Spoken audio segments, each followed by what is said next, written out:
Mathematics class 8 chapter 4 है practical geometry. इस video में हम एक्सरसाइज 4.4 पूरा सॉल्व करेंगे, उसके साथ ही एक्सरसाइज 4.5 भी पूरा सॉल्व करेंगे। तो ये दोनों ही एक्सरसाइज एक साथ क्यों? वो इसलिए कि एक्सरसाइज 4.4 में सिर्फ 2 क्वेश्चन है, आप समझ लो सिर्फ 2 क्वेश्चन, और एक्सरसाइज 4.5 में 4 क्वेश्चन है। तो ये दोनों ही एक्सरसाइज मिला करके टोटल 6 क्वेश्चन बनेंगे और वो एक ही बार में सॉल्व हो सकता है बड़े आराम से। इसलिए इस वीडियो में हमने दोनों ही एक्सरसाइज एक ही साथ सॉल्व कर दिया है। शुरू करते हैं एक्सरसाइज 4.4। ये पहला क्वेश्चन है कंस्ट्रक्ट क्वाड्रिलेटरल DEAR, जिसमें DE, EA, AR और ये दो एंगल E = 60 डिग्री और A = 90 डिग्री दे रखा है। तो पहला हम ऐसा करते हैं कि एक रफ आइडिया निकालते हैं कि ये कैसे बनेगा क्वाड्रिलेटरल। तो एक रफ सा क्वाड्रिलेटरल हमने बना लिया, किसी भी शेप का आप बना लो, और उसमें से ये चारों नाम लिख देते हैं पॉइंट्स का, DEAR। तो अब देखो कि दिया क्या क्या है। तो D दे रखा है, मतलब एक साइड दिया है, EA दे रखा है, ये दूसरा साइड हो गया, AR दे रखा है तो ये तीसरा साइड हो गया, और ये 60 डिग्री का एक एंगल है E, और A है 90 डिग्री का। इस तरह से हम ये देख सकते हैं कि इस क्वाड्रिलेटरल में 3 साइड और 2 एंगल दे रखा है। तो हम इसी बेस पर ये कंस्ट्रक्शन का काम शुरू करें। तो सबसे पहले एक साइड बना लेंगे, दोनों एंगल बना लेंगे, और एंगल को तो आगे बढ़ा देंगे और कट कर देंगे जितना जितना सेंटीमीटर का वो साइड है। ये दोनों पॉइंट मिलने के बाद हमें उनको ज्वाइन करना रह जाएगा। तो इस तरह से हमारा ये रफ आइडिया कुछ नॉलेज दे रहा है कि ऐसे काम शुरू करो। तो अब हम स्टेप शुरू करते हैं कंस्ट्रक्शन का। ये पहला स्टेप है कि ड्रॉ EA = 4 सेंटीमीटर। तो स्केल लो, पेंसिल लो और एक लाइन ड्रॉ कर दो 4 सेंटीमीटर का।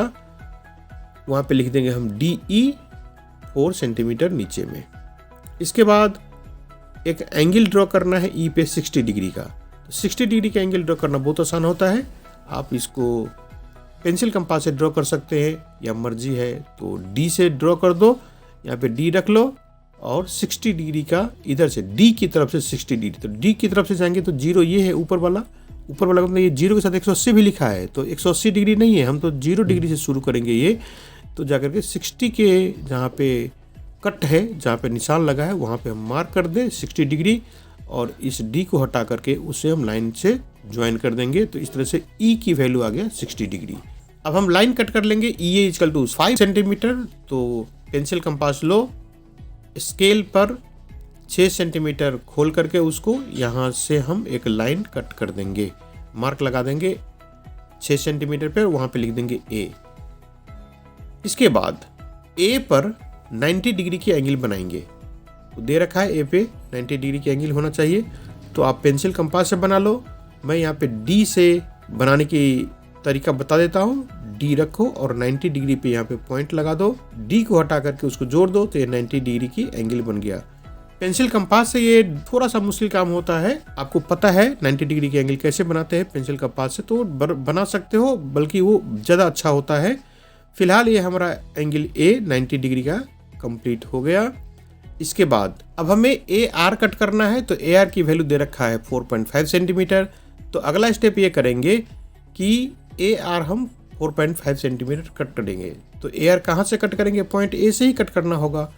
तो पेंसिल कंपास 4.5 सेंटीमीटर का खोलो, स्केल पे मेजर करके और यहाँ पे मार्क कर दो, आर्क लगा दो 4.5 सेंटीमीटर, और ये पॉइंट हो जाएगा हमारा R। तो इस तरह से DEAR चारों पॉइंट मिल गया है, सभी को कनेक्ट कर दो। अब जो जो एंगल यहाँ पे दिया हुआ था वो लिख दे, उसको हम घेर दे। तो एक एंगल दिया था 60 डिग्री, उसको भी घेर दे, दूसरा था 90 डिग्री, उसको भी घेर दे, और हमारा ये क्वाड्रिलेटरल DEAR बन के तैयार हो गया। अब हम चलते हैं क्वेश्चन नंबर 1 का सेकेंड पार्ट। ये क्वेश्चन है क्वाड्रिलेटरल TRUE, ट्रू, और इस क्वाड्रिलेटरल का मेजरमेंट दे रखा है, ये 3 साइड और 2 एंगल दे रखा है। तो पहले हम एक बार स्टेप्स वैसे ही शुरू करेंगे जैसे पार्ट 1 में था, क्वेश्चन नंबर 1 का फर्स्ट पार्ट में था। तो TR ड्रॉ करना है 3.5 सेंटीमीटर का। तो स्केल से एक लाइन ड्रॉ कर दो 3.5 सेंटीमीटर का TR। उसके बाद हम एक एंगल ड्रॉ करेंगे R पे 75 डिग्री का, वो मेजरमेंट दे रखा है। तो आर पे हम 75 डिग्री की एंगल बना ले। एंगल बनाने के लिए पहले आर पे हम डी रखते हैं और इधर से टी की तरफ से 75 का जहाँ पे कट है वहाँ पे पॉइंट लगा देते हैं। डी को हटा करके उस लाइन को जोड़ दो, तो ये 75 डिग्री का एंगल बन गया। इसके अगला स्टेप है आर यू 3 सेंटीमीटर कट करना है कि आर से हम 3 सेंटीमीटर का आर्क खोल करके इस लाइन पे हम कट कर देंगे। इधर से यू पॉइंट मिल गया, ये आर यू हो गया 3 सेंटीमीटर का। इसके बाद यू पर 120 डिग्री की एंगल बनाने हैं, तो डी लेकर के हम 120 डिग्री की एंगल बनाएं यू पॉइंट पे, तो डी रख दो और इधर से आर की तरफ से 120 डिग्री का जहाँ पे मार्क है, ये है 120 डिग्री का मार्क, वहाँ पे हम डॉट लगा दे और इस तरह से ये लाइन ज्वाइन कर दे। तो यू पे 120 डिग्री का एंगल बन गया। तो आखिरी पॉइंट में रह गया यू ई कट करना है 4 सेंटीमीटर का, क्योंकि यू ई दे रखा है, यू पॉइंट हमें मिल गया है। तो इस लाइन पे हम 4 सेंटीमीटर का आर्क लगा देंगे पेंसिल कंपास से। इस कंपास को पहले 4 सेंटीमीटर नाप लो स्केल पे और यहाँ पे एक मार्क लगा दो 4 सेंटीमीटर का। इस तरह से हमें ई पॉइंट मिल गया। तो चारों ही पॉइंट आ गया है टी आर यू ई। बाकी के जो साइड कनेक्ट नहीं है उनको हम जोड़ देते हैं और इस तरह से हमारा क्वाड्रिलेटरल टी आर यू ई बन गया। जो मेजरमेंट लिखना है उसको हम लिख देते हैं। ये 75 डिग्री का आर था, यू था 120 डिग्री का, वो भी लिख दे और ये क्वेश्चन कंप्लीट हो गया। एक्सरसाइज 4.4 में बस ये 2 क्वेश्चन ही था। इसके बाद हम एक्सरसाइज 4.5 शुरू करते हैं। इसके ही सारे क्वेश्चन जल्दी जल्दी सॉल्व कर लेते हैं। इसमें सिर्फ 4 क्वेश्चन हैं। तो इसका पहला पार्ट है draw a square READ with RE 5.1 centimetre. इस क्वेश्चन में एक स्क्वायर ड्रॉ करना है जिसका नाम READ दे रखा है और एक ही साइड दे रखा है। तो देखो एक ही साइड से स्क्वायर कैसे बनेगा, तो सोचना पड़ेगा कि एक साइड दिया हुआ है, बाकी तो कुछ गिवन नहीं है। लेकिन हमें पता है कि स्क्वायर में सारे ही एंगल से 90 डिग्री का होता है और सारे साइड्स इक्वल होते हैं। तो इतना काफ़ी है कि एक साइड दे दिया 5.1 सेंटीमीटर का, तो बाकी के साइड्स कितने के होंगे, वो भी 5.1 सेंटीमीटर का ही होगा और सारे एंगल 90 डिग्री है। तो बहुत सारी इन्फॉर्मेशन है हमारे पास। तो एक एक करके स्टेप्स हम ड्रॉ करना शुरू करें। एक लाइन ले लेते हैं 5.1 सेंटीमीटर का, तो स्केल से 5.1 सेंटीमीटर का लाइन ड्रॉ कर दो और यहाँ पे लिख दो RE = 5.1 सेंटीमीटर। अब एंगल ड्रॉ करना है तो दोनों ही कोने पे 90-90 डिग्री का एंगल बनेगा।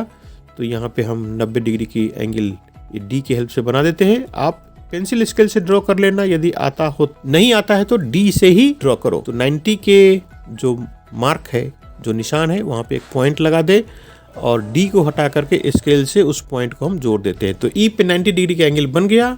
अब हम EA कट करेंगे। तो EA कितना सेंटीमीटर का होगा, ये स्क्वायर का साइड है तो सारे साइड इक्वल ही होगा, इसलिए 5.1 सेंटीमीटर का आर्क हम लगाएंगे। पेंसिल कंपास को हम स्केल पे 5.1 सेंटीमीटर मेजर कर ले और यहाँ पे आर्क लगा देते हैं। तो इस तरह से ये पॉइंट हो गया A। तो REA पॉइंट मिल गया है। लास्ट का पॉइंट रह गया D। तो यहाँ पे फिर से हम एक आर्क लगाएंगे 5.1 सेंटीमीटर का A पॉइंट से और R पॉइंट से भी 5.1 सेंटीमीटर का आर्क लगाएंगे। तो इस तरह से वो पॉइंट भी मिल जाएगा हमारा D वाला। तो A से हम आर्क लगाए 5.1 सेंटीमीटर का और R पॉइंट से भी हम आर्क लगाए 5.1 सेंटीमीटर का। दोनों आर्क जिस पॉइंट पे कटेगा वो हो जाएगा हमारा D पॉइंट। तो READ चारों ही पॉइंट मिल गए। जो साइड्स कनेक्ट करना बाकी है वहाँ स्केल रख करके उसको हम जोड़ दें और इस तरह से READ हमारा रेक्टेंगल बन गया। देखो साइड एक ही गिवन था, तो उसी साइड के बराबर हमने बाकी सारे साइड्स ड्रॉ कर दिए और स्क्वायर का सारे एंगल 90 डिग्री का होता है, वो भी इसी बात में आ गया। यहाँ पे 90 डिग्री के एंगल बनाया था और यहाँ से हमने सिर्फ आर्क ड्रॉ कर दिया बराबर का 5.1 सेंटीमीटर A और 5.1 सेंटीमीटर A। तो सारे साइड्स बराबर हो गए और सारे एंगल भी बराबर हो गया। तो इस तरह से ये पहला क्वेश्चन कंप्लीट हो गया। अब चलते हैं क्वेश्चन नंबर 2 पे। यह है draw a rhombus whose diagonals are 5.2 centimetre and 6.4 centimetre long. ऐसा क्वेश्चन हमने पहले किया था। ऐसे क्वेश्चन में एक रोम्बस ड्रॉ करने हैं और 2 डायगोनल दिया हुआ है। तो पहले एक डायगोनल हम ड्रॉ कर ले। तो ये दोनों ही इवन नंबर में है। उस क्वेश्चन में आपको याद होगा तो एक था ऑड नंबर का डायगोनल, एक था इवन नंबर का। तो यहाँ पे दोनों ही इवन नंबर है, तो हम किसी भी एक को ड्रॉ कर सकते हैं। पहले तो स्केल खोलो और 6.4 सेंटीमीटर का लाइन ड्रॉ कर दो। तो हम ये लाइन ड्रॉ कर रहे हैं। 6.4 जहाँ पे कंप्लीट होगा तो वहाँ पे इसको हम रोक देंगे। 6.4 ही लेना है यहाँ पे, 6.4 के बराबर, ठीक है। और इसके दोनों कॉर्नर्स पे नाम लिख दे DE, ये हो गया 6.4 सेंटीमीटर का। अब दूसरा डायगोनल है 5.2 सेंटीमीटर का, बाकी के साइड्स गिवन नहीं है। तो हम क्या करते हैं, प्रोसेस हमारा ये होता है कि इस डायगोनल को हम परपेंडिकुलर बाइसेक्ट करें। तो दोनों तरफ से, मतलब एक बार पॉइंट E की तरफ से, दूसरी बार पॉइंट D की तरफ से हम आर्क खोल करके मार्क लगाए। तो ये दोनों ही तरफ से हमें आर्क लगाना है इस लाइन का आधा से ज्यादा। तो पहले हम E की तरफ से आर्क लगाते हैं, ऊपर और नीचे दोनों। देखो एक बार ये ऊपर आर्क लगा दिया और नीचे का आर्क हम लगा देंगे।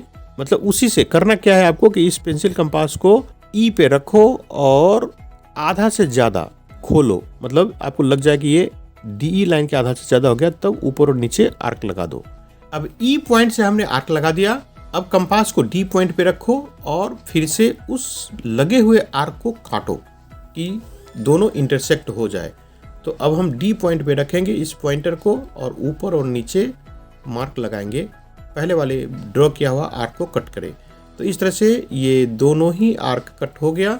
यहाँ पे हम एक स्केल रखेंगे और पेंसिल की हेल्प से डॉट लाइन ड्रॉ कर देंगे। उससे क्या होगा कि इस DE डायगोनल का परपेंडिकुलर बाइसेक्टर मिल गया। जहाँ पे ये दोनों लाइन कट कर रहा है उसका नाम दे दो O। तो अब हमें दूसरा डायगोनल के थोड़ा सा आइडिया आ गया है। दूसरा डायगोनल है 5.2 सेंटीमीटर का। तो O से ऊपर उसका 5.2 का हाफ और O से नीचे 5.2 का हाफ। तो 5.2 का हाफ कितना होगा, 2.6 होगा। तो 2.6 ऊपर कट करेंगे और 2.6 नीचे O से। तो यहाँ पे O पर ये पेंसिल कंपास रखो और 2.6 सेंटीमीटर का आर्क लगाओ ऊपर और 2.6 का आर्क नीचे। तो यहाँ पे रोम्बस का कोई नाम नहीं दिया है, तो हम अपनी तरफ से नाम लिख देते हैं। यहाँ पे BEND करके लिख देंगे और जो साइड कनेक्ट करना बाकी है उसको कनेक्ट कर दो स्केल की हेल्प से, पेंसिल से। तो हमारा डायगोनल BEND अब बन के तैयार हो गया। नाम नहीं दिया था, अब अपनी तरह से ABCD भी लिख सकते हो, PQRS, जो कोई नाम देना है। चारों कोने पे हम पॉइंट्स का नाम लिख देंगे। इस तरह से हमारा रोम्बस कंप्लीट हो गया। अब चलते हैं क्वेश्चन नंबर 3 पे। क्वेश्चन नंबर 3 है, draw rectangle with adjacent sides of length 5 centimetre and 4 centimetre.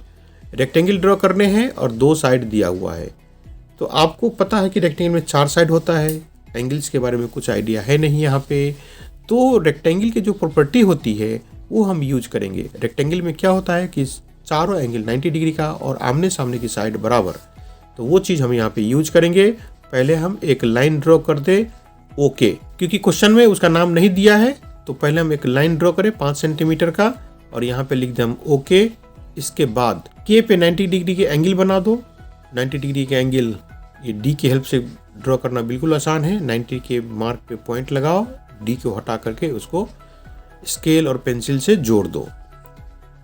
अब ये साइड कितने सेंटीमीटर का होगा, तो दे रखा है एक साइड था 5 सेंटीमीटर का, वो हमने ड्रॉ कर दिया। तो दूसरा 4 सेंटीमीटर का होगा। तो यहाँ पे हम 4 सेंटीमीटर का आर्क लगा करके वो हम पॉइंट कट करेंगे।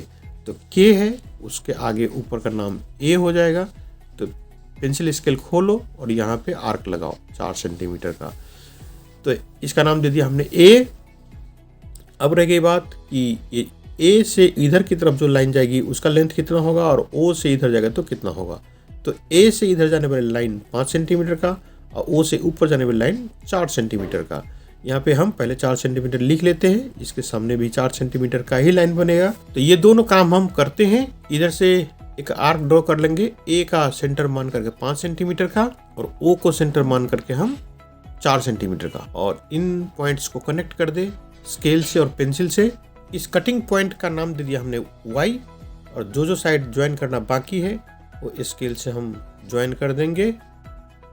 इस तरह से हमारा रेक्टेंगल OKAY, ओके, कंप्लीट हो गया।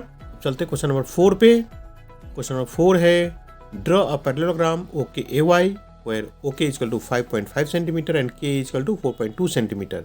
और ये कह रहा है is it unique. Is it unique का मतलब क्या, इस टाइप का ये यूनिक है क्या।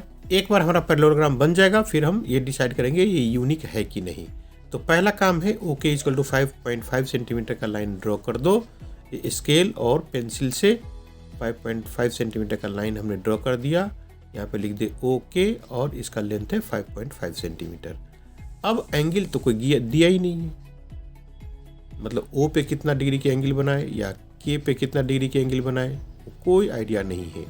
और पैरेललोग्राम में ऐसा नहीं होता कि सारे एंगल्स 90 डिग्री का हो या कितने का हो, क्योंकि स्क्वायर में और रेक्टेंगल में हमें तो पता है कि वो एंगल 90 का होता है, लेकिन पैरेललोग्राम में ऐसा नहीं होता। पैरेललोग्राम में तो एंगल कितना डिग्री का भी हो सकता है। तो हम अपनी मर्जी से 85 डिग्री की एंगल बनाते हैं K पे। तो यहाँ पे D रखो और 85 का जो मार्क है वहाँ पे डॉट लगा करके इस D को हटा लेते हैं और उसको जोड़ देते हैं। तो इस तरह से हम अपनी तरफ से 85 डिग्री की एंगल बनाए, क्योंकि उस क्वेश्चन में गिवन ही नहीं था कि कितना डिग्री की एंगल बनाना है। अब हम K और A 4.2 सेंटीमीटर का आर्क काटेंगे, क्योंकि KA का लेंथ दे रखा है 4.2 सेंटीमीटर। तो पेंसिल कंपास लो और 4.2 सेंटीमीटर स्केल पे खोल करके यहाँ पे मार्क कर दो। A पॉइंट हो गया। अब ये जो A की तरफ से इधर जो लाइन जाएगी वो कितना सेंटीमीटर का होगा, तो ये 5.5 सेंटीमीटर का। क्यों, क्योंकि पैरेललोग्राम में अपोजिट साइड्स इक्वल होता है। तो ये 5.5 सेंटीमीटर का आर्क लगाना है हमें। और उसके बाद O से जो ऊपर लाइन जाएगी वो कितने का होगा, वो होगा 4.2 सेंटीमीटर का। क्यों, क्योंकि अपोजिट साइड्स इक्वल रखना है। तो ये जो लाइन बनेगा ये एक के अपोजिट बनेगा, तो ये भी 4.2 सेंटीमीटर होगा। तो इस तरह से हमारा ये दोनों आर्क इस पॉइंट पे कट गया। तो इसका नाम क्या देंगे, वहाँ देखो OKAY है तो उसमें O, K और A तो आ गया है, तो Y बाकी है, तो इसका नाम दे देंगे हम लेटर Y। तो इस तरह से चारों पॉइंट हमें मिल गया। जो जो ज्वाइन करना बाकी है उसको हम स्केल और पेंसिल से ज्वाइन कर देंगे। इस तरह से हमारा ये पैरेललोग्राम OKAY कंप्लीट हो गया। अब बात ये है कि ये यूनिक है कि नहीं। तो यूनिक इसलिए नहीं है कि ये जो एंगल था 85 डिग्री वो हमने अपनी तरफ से लिया था। ये दोनों साइड तो जितना गिवन था उतना हमने ड्रॉ कर दिया, 5.5 सेंटीमीटर और 4.2 सेंटीमीटर का, लेकिन एंगल तो दिया ही नहीं था। तो ऐसा भी तो हो सकता है कि 5.5 सेंटीमीटर का लेंथ एक साइड का रहेगा और 4.2 का एक रहेगा, और कोई यहाँ पे 60 डिग्री की एंगल बना दे तो ये लाइन थोड़ा सा झुक जाएगा। तो इस तरह से ये यूनिक नहीं है। सिर्फ दो साइड देने से पैरेललोग्राम यूनिक नहीं होगा। किसी का कोई भी शेप हो जाएगा। यूनिक का मतलब जैसे किसी बच्चे ने 60 डिग्री की एंगल लेकर बनाया तो उसका पैरेललोग्राम ज़्यादा झुका सा रहेगा। मतलब हर एक बच्चे का जो शेप है ये एंगल एक न लेने से अलग अलग दिखेगा, इसलिए यूनिक नहीं है। हर एक बच्चे का आंसर अलग अलग टाइप का हो सकता है। तो इस तरह से ये क्वेश्चन नंबर 4 कंप्लीट हो गया। इस एक्सरसाइज में 4 ही क्वेश्चन था, चारों हमने सॉल्व कर लिया। इस तरह से एक्सरसाइज 4.5 कंप्लीट हो गया और 4.4 पहले ही कंप्लीट हो गया था। तो इस तरह से अपना ये पूरा काम कंप्लीट हो गया।